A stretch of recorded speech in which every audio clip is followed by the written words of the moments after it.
Capítulo 2, um dos textos que vai servir de base para o que vamos conversar aqui essa noite. Efésios capítulo 2, a partir do verso de número 6. Obrigado, querido. Efésios capítulo 2, a partir do verso de número 6.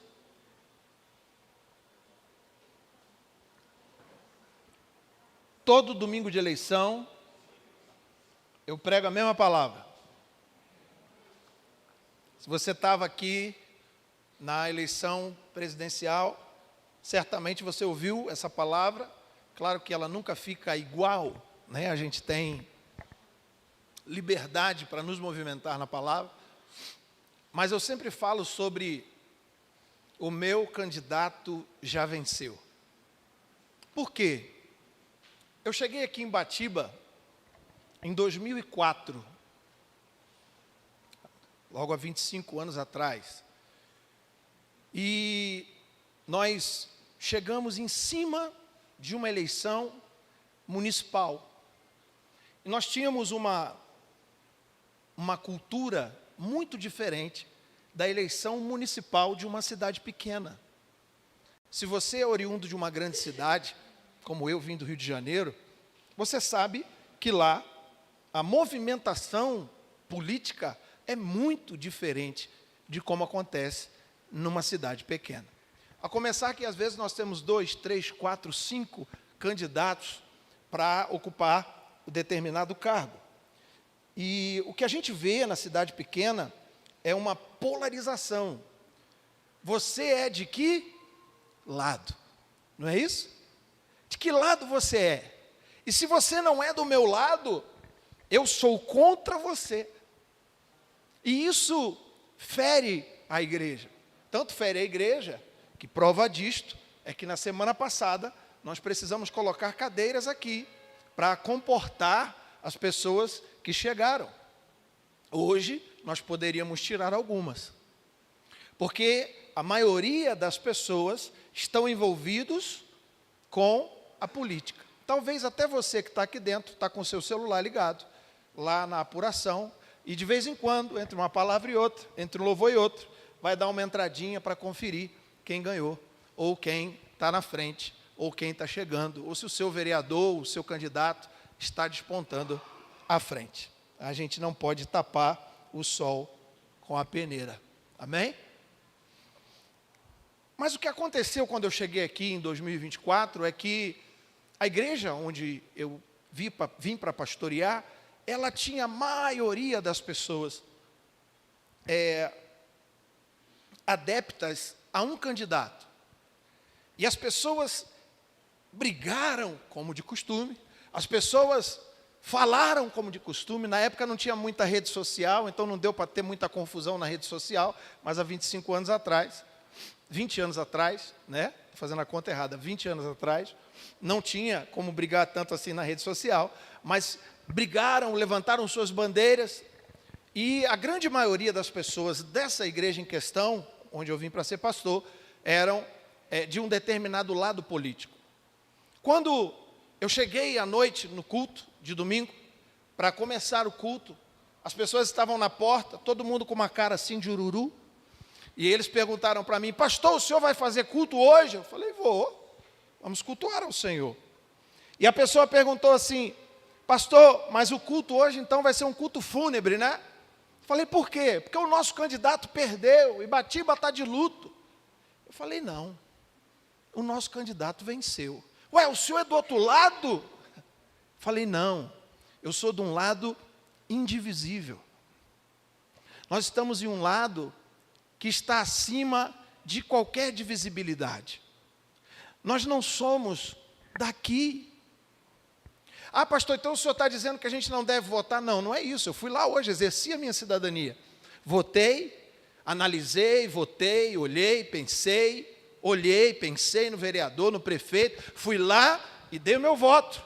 Fiz o meu papel como cristão, mas não briguei com ninguém, não mandei indireta para ninguém, não postei nada nas minhas redes sociais, a não ser uma palavra pastoral acerca de momento eleitoral. Mas o que a gente quer dizer quando diz, como o tema dessa palavra, o meu candidato já venceu. Eu quero que primeiro você olhe para esse texto. Olha o que Deus vai dizer ali. Deus nos ressuscitou, Paulo está falando à igreja de Éfeso, Deus nos ressuscitou com Cristo, e com Ele nos assentou nas regiões celestiais em Cristo Jesus. Quantos estão em Cristo? Quantos são salvos em Jesus? Quantos entregaram a vida para o Senhor? São convertidos, são crentes, homens e mulheres de Deus aqui? Levante a mão e diga amém. Amém. Bom, eu quero entender que se a maioria de vocês levantou a mão e a maioria de vocês disse amém, significa que o que esse texto está dizendo é que Deus nos ressuscitou com Cristo. Cristo ressuscitou, Cristo venceu, e nós vamos falar sobre três aspectos que Cristo venceu e um aspecto que Cristo nos levou com Ele para vencer. Mas antes eu quero introduzir dizendo, nós estamos em um nível acima. Deus nos ressuscitou com Cristo, e com Ele quem? Com Cristo. Nos assentou em que lugares? Nos bancos da igreja? Nos assentou nas regiões terrenas, onde as coisas oscilam, onde as coisas diferem. Queridos, preste atenção, aqui embaixo tudo é volúvel. Neste nível humano, terreno, tudo é volúvel. Há poucos anos atrás, alguns candidatos que hoje estão amigos, eram inimigos e falavam mal um do outro. E nós estávamos falando mal uns dos outros, brigamos com família, brigamos com parente, brigamos com os amigos. E hoje eles são amigos, estão no mesmo lado. Nós precisamos entender que nós não somos pessoas da terra, nós somos pessoas do céu. O que o texto está dizendo é que nós estamos assentados em regiões celestiais com Cristo Jesus. A Bíblia também diz que Deus é quem coloca o governante e tira o governante. E se Ele coloca um governante bom, é para trazer tempo de paz para o seu povo. Se Ele coloca um governante cruel e perverso, é para trazer juízo. Ou seja, quem entra nesse lugar de governo, entra debaixo da vontade de Deus, para cumprir a vontade de Deus em nossas vidas. E nós, o que precisamos fazer? Precisamos entender isso. Precisamos compreender que independente de quem pegar a chave da cidade no dia 1º de janeiro, nós continuamos assentados nas regiões celestiais. E agora faz um culto fúnebre, pastor, porque acabou, e o meu candidato perdeu. Não! Nós estamos em outro nível. Independente de quem assuma o município, independente de quem assuma como legislador na Câmara, independente de quem assuma o governo do Estado, independente de quem assuma a presidência da República, nós continuamos sendo homens e mulheres guiados por um rei, por um Senhor, por um Salvador, por um governo que não é da terra, mas que é do céu. Por que quando toda a terra teve fome, Deus levanta José, e ele é um administrador justo, e ele vai ser um governador na terra do Egito num tempo de sequidão? Por que num tempo difícil, Deus pega aqueles 3 homens, Daniel e seus 3 amigos, coloca eles numa situação complicada de prisão? O povo estava aprisionado, o povo estava em Babilônia, e quando o rei vem oferecer um banquete, eles resolvem adorar ao Deus deles e dizer: nós não vamos comer da carne do rei, nós vamos comer legumes e verduras. Nós não vamos beber do vinho do rei, nós vamos beber água. Porque eles entenderam que estavam em outro nível.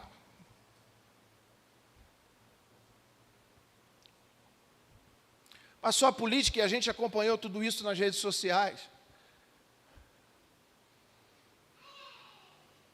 Toda semana eu perturbo vocês. Na verdade, vocês não, eu perturbo as pessoas que não estão aqui. Mando mensagem para elas dizendo: senti a sua falta no culto. E a pessoa diz assim: pastor, eu estava passando mal.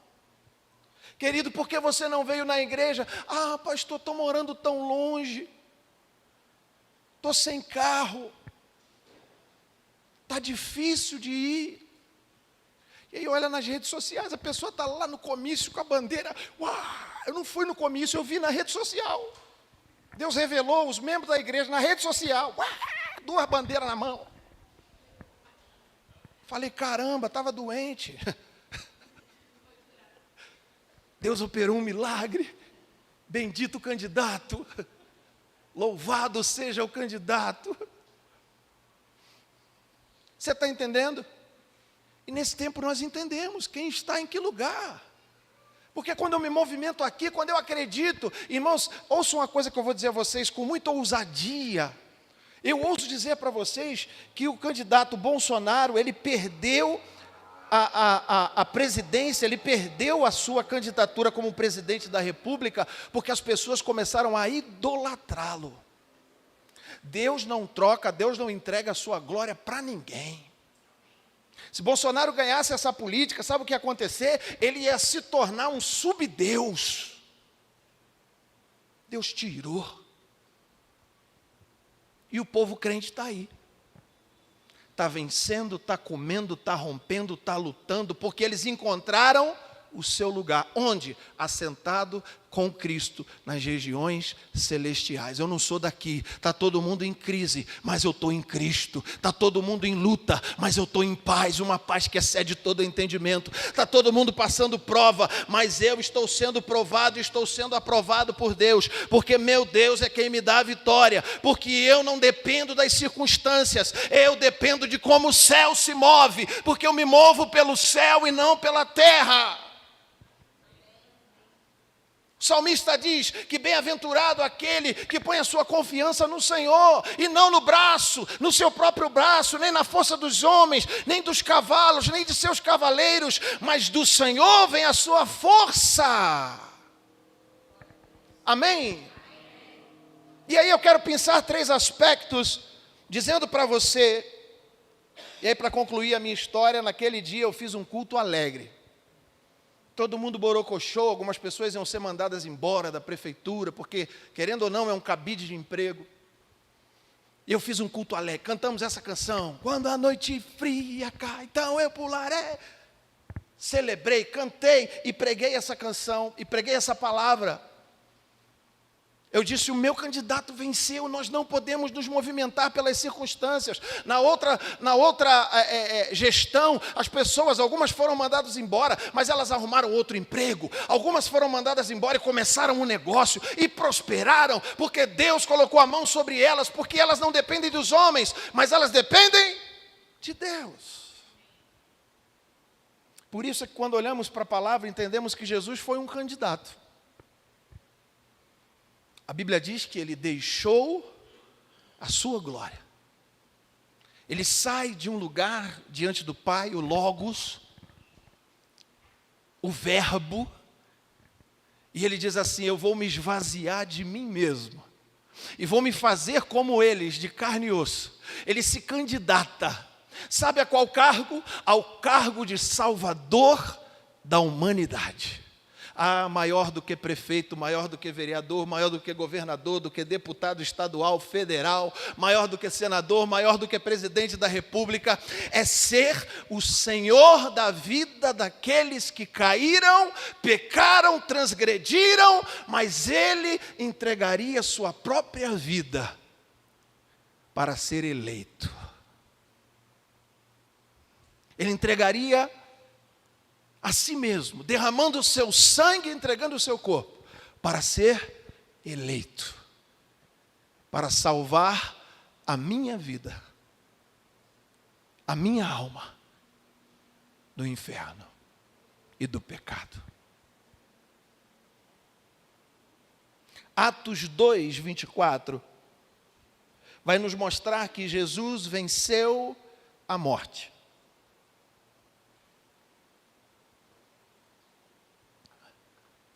No entanto, Deus o ressuscitou dentre os mortos, rompendo os laços da morte, porque era impossível que a morte o retivesse, o segurasse. A sepultura não segurou Jesus. Ele venceu a morte. Sabe para quê? Para ressuscitar a mim e a você. Ele foi eleito, ressurreto. Sabe para quê? O mesmo Espírito que ressuscitou Jesus é o mesmo que mora dentro de mim e dentro de você. E é o mesmo que vai nos eleger nele no grande dia, quando Jesus voltar, ou quando o Senhor nos chamar dessa terra para a eternidade. Jesus venceu a morte. Efésios 4, 9 e 10, a palavra do Senhor vai dizer: ora, o que significa ele subiu, senão que também havia descido às profundezas da terra? Existe uma filosofia desta época e desta região, de que o inferno era um lugar no centro da terra. E eles acreditavam verdadeiramente de que o diabo estava lá, e você já deve ter visto isso em desenhos animados, ou em filmes, ou em quadrinhos.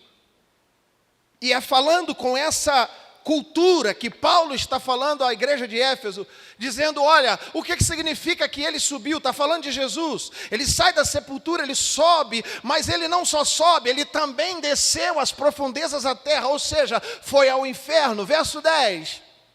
Aquele que desceu é o mesmo que subiu acima de todos os céus, a fim de encher todas as coisas, a fim de preencher todas as coisas. Jesus venceu o inferno.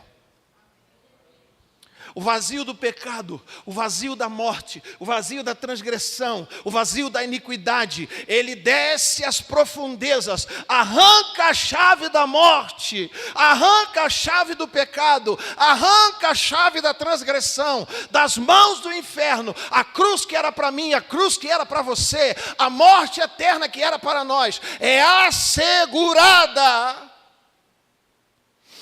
por Jesus. Jesus venceu o inferno para eu não ir passar a eternidade lá. Olhe para mim, Jesus venceu o inferno para eu não passar a eternidade lá. Terceiro lugar, 1 de Pedro, verso 2, capítulo 22.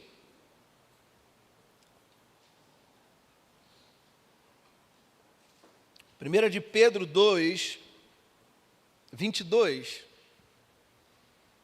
Ele não cometeu pecado algum, e nenhum engano foi encontrado na sua boca. Jesus não pecou. 23. Quando ele era insultado, não revidava. Você ouviu isso? Quando ele era insultado, não revidava. Como a gente viu insultos e revides de insultos nesse tempo de eleição, não é verdade? Quando sofria, não fazia ameaças, mas entregava-se àquele que julga com justiça. A nossa lei não é feita por um vereador, a nossa lei não é feita por um deputado, por um senador, a nossa lei é feita por Deus. Nós nos movimentamos pela palavra. Aqui está a lei que rege a nossa vida. Por isso Jesus deixa esse exemplo, deixa essa referência. Ele não fazia ameaças, mas entregava-se àquele que julga com justiça. Coloca o 24 para a gente concluir esse raciocínio. Ele mesmo levou no corpo os nossos. Jesus venceu o pecado. Ele não tinha pecado, o texto começou dizendo isso. Mas como ele vence o pecado? Ele venceu o meu e o seu pecado.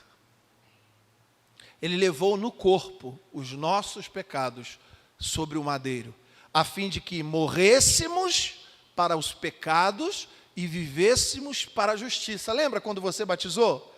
Quando mergulhou, o pastor te explicou isso. Você estava morrendo para o pecado e nascendo para a justiça de Deus, nascendo para Cristo.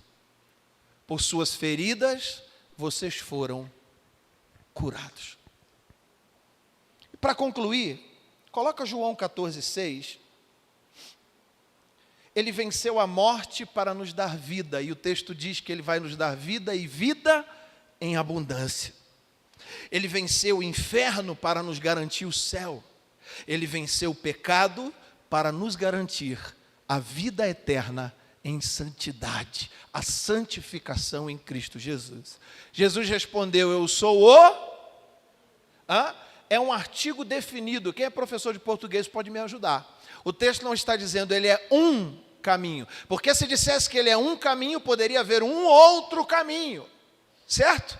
Mas ele é o caminho, artigo definido, só tem esse, não tem outro. Ele é o caminho, eu sou o caminho, a verdade e a vida. Ninguém vem ao Pai a não ser por mim. Ele está dizendo, eu venci a morte para te dar vida. Ele está dizendo, eu venci o inferno para te garantir salvação. Ele está dizendo, eu venci o pecado para que você creia em mim e não viva mais em pecado. Fique de pé no seu lugar. Eu quero repetir para você o tema dessa palavra. O seu candidato foi eleito. O seu candidato venceu.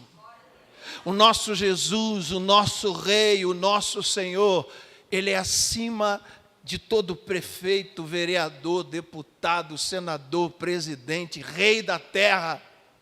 Ele é o Rei dos reis, o Senhor dos senhores, diz a palavra, e Ele resolveu te chamar de filho. Você não é apenas um mero eleitor, você não é apenas um mero súdito, você não é apenas um mero servo, mas Ele te chamou de filho e entregou o seu unigênito filho, para que através de adoção você pudesse chamá-lo de pai.